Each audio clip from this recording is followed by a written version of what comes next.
Good evening, parents and guardians. My name is Mr. Felice. Oh, there I am.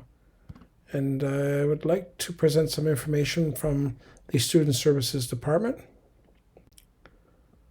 I would just like to start by expressing my hope that you choose Cathedral High School as the destination of choice for your son or daughter and become part of our proud Cathedral community. Again, my name is Mr. Felice. I am a guidance counselor, and I'm the acting head of Student Services and Co-op. I would like to introduce Mr. Nordoff and Mrs. Verasso, two other guidance counselors, and I have included on this slide our emails. This should be linked to this presentation, so if you have any questions going forward, please feel free to reach out to one of us. We'd be happy to help you.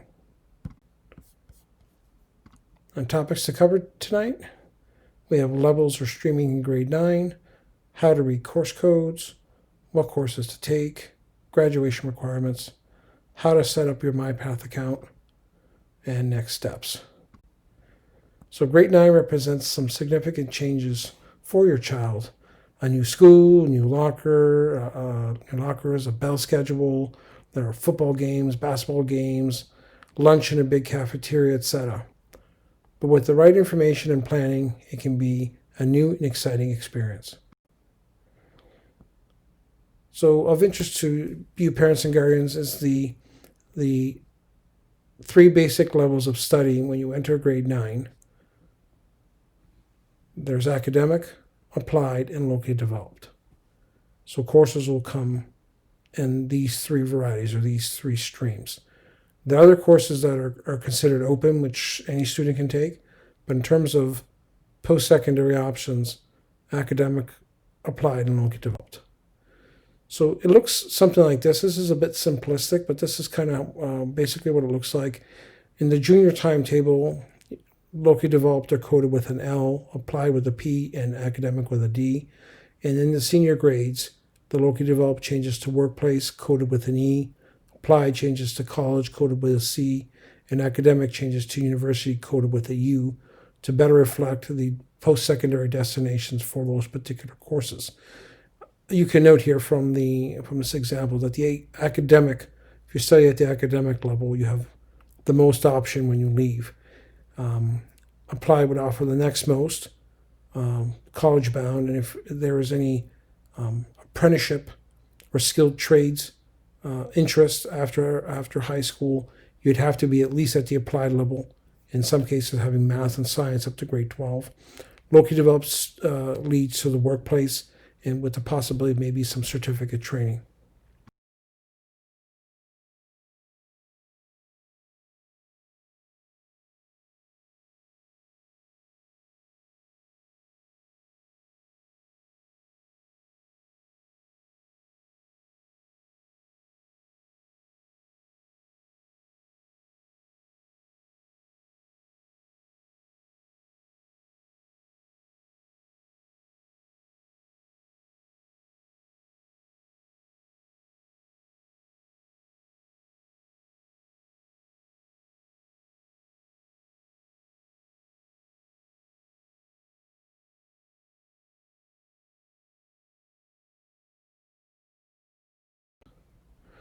Now, course codes come in this package like a 6-digit code. The first three will indicate, they're always letters, they'll indicate the subject area. The first number you come into contact with, which is the 4th digit, will indicate the grade. It'll be 1 through 4 for grade 9, 10, 11, and 12. The 5th one is the important one, the one in white. That letter D in that case represents the academic. That's the streaming or the level of study for that particular course. The last digit is an in-school code, but French immersion students need to pay attention to the last one because the requirements for the French immersion program, those courses will end in an F, and they're only designed for students taking the French immersion program.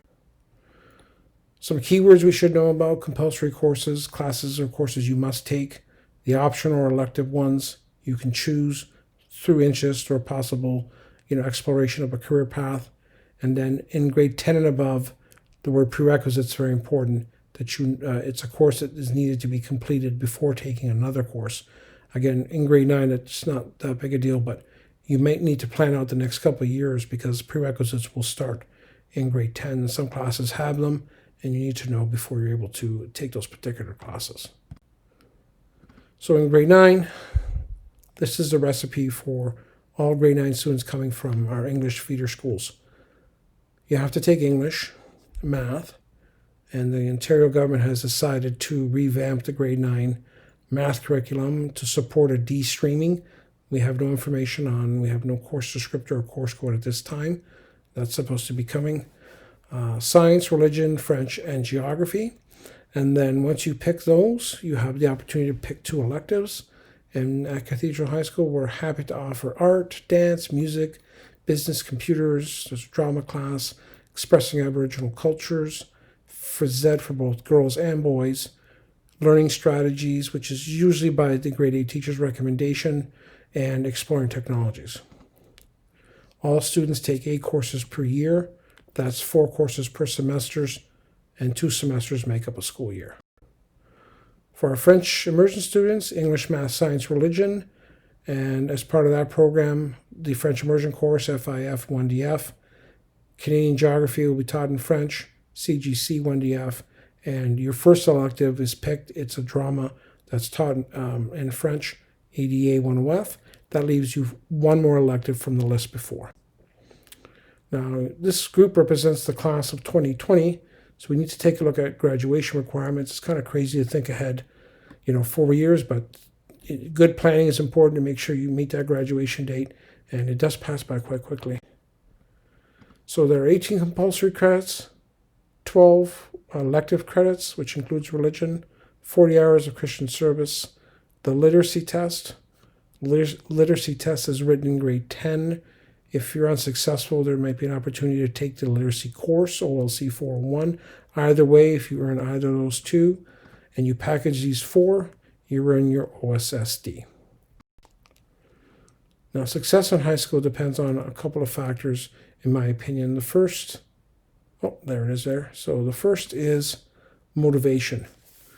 Students that are motivated to complete work and engage in the course material and the classroom environment tend to do better than students who don't. And that needs to also be followed up with effort. That's that putting in that time. This is just kind of like on the middle of the scale, 1 to 1.5 hours. I would say 1.5 hours is kind of where you should be on a daily basis. In terms of homework, a little bit more on some days, maybe a little less on others. And it all depends on your course load. You might be doing more because you have a heavier semester. But regular homework is important. It's a key indicator for success in just about any class you take. So if you're doing that, that's great. This is a great thing. If not, then get in the habit of doing it because it does pay off. Preparation does matter. There are 2 courses that you can study at high school. If you take them from grade 9 through 12, it's a very good predictor of your success in post-secondary, even if those subjects, these particular courses, are not in that post-secondary program. So I'll give you a second to think about that. What 2 courses might be good predictors of future success? Well, the first is math, and the second is science. It's something about learning these two subject areas. So if you take them all the way to grade 12 and you do well in them, it has positive effects in any program that you might take when you leave as a predictor of completing that. So study math, study science, and if you got one or both of these, good for you. Now, there are always opportunities to change levels. Students are advised to see their guidance counselor to set up a plan, and this is best done as early as possible because there may be some backtracking. Student success opportunities at CHS include free after-school tutoring for English and math in our homework club. We have a social worker who is on site, a nurse practitioner who's on site. We have a student success team, a special education resource team. We have extensive cooperative education program, which begins in grade 11. And we're very happy to offer the Specialist High Skills Major Program in 7 different areas. This was something that will also begin in grade 11. It combines co-op, certificate training, and your academics. And if you complete this, you can earn the Specialist High Skills Major Diploma, which has a special red seal indicating that you have attained all those requirements. And cooperative education is actually taking a student and putting them into the workplace to gain those valuable skills. So it's both excellent programs, and we're proud to offer them here at CHS. Now, there's a little bit of confusion with MyPath versus MySite. The MyPath side, which I'll talk about in a moment, this is where you go for attendance, your credit counseling timetable, your locker number, volunteer hours, and most importantly, picking courses for the following school year or the next school year. The MySite, when you log into the MySite, that's where you get your school email, your calendar, the Microsoft Office programs are there. There's a link to book and guidance appointments. And very important on this side is where the learning management system is. You should be familiar with that, but this is where teachers will be posting the material for their courses. And with the way things are going online now, it's an essential part of a student's schooling. To create your MyPath account, you can go right down to the bottom bullet there. Once you create the MyPath account, you go into Path to Success. This could be linked to a mobile phone if you wanted to.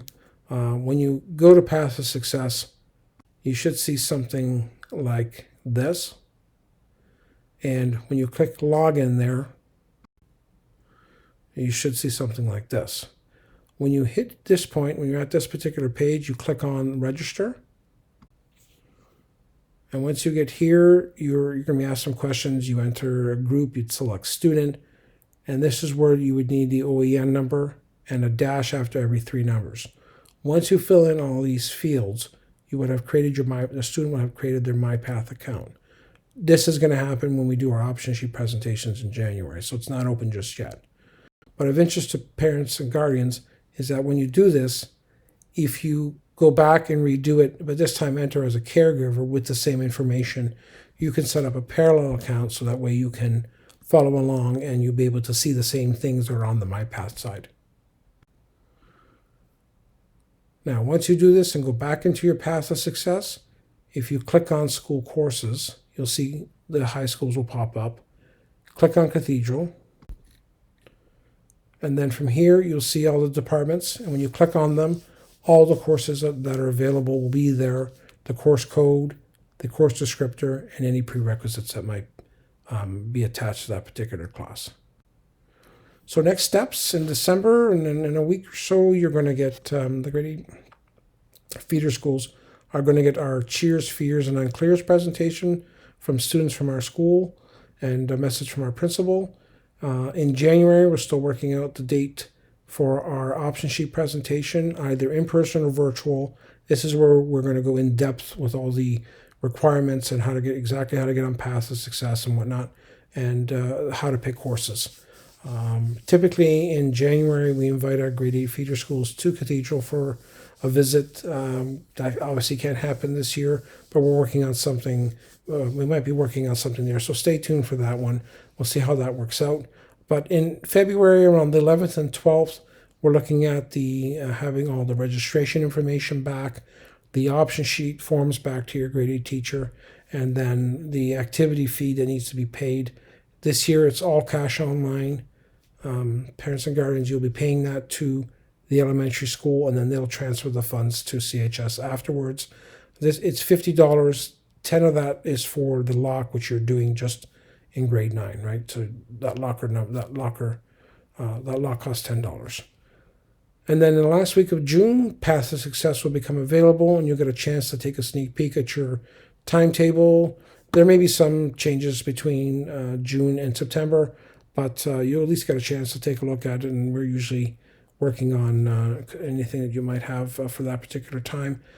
So there may be some slight changes as it moves from June through to September. But in September, again, at the end of August, you'll take a look and see if there are any concerns. You can contact your grade level counselor. At the end of August, you can register for our like a Passport to Success.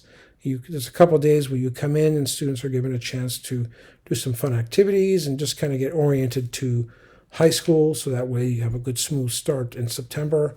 And I'd just like to take an opportunity to recognize all our CHS family of schools. We have Holy Name of Jesus, St. Anne, St. Patrick, St. Eugene, St. John the Baptist, St. Joseph, St. Louis, and Saints Peter and Paul. Hope to see all of you in the fall.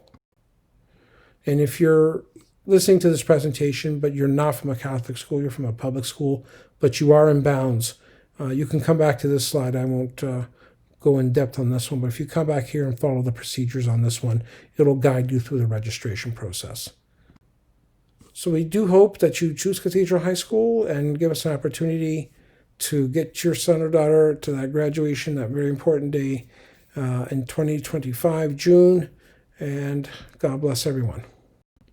Oh, by the way, you can follow us on our school homepage at chs.hwcdsb.ca and or on any one of our social media accounts, Twitter, Facebook, and Instagram, where you can see the goings-on at Cathedral High School. Thank you and good night.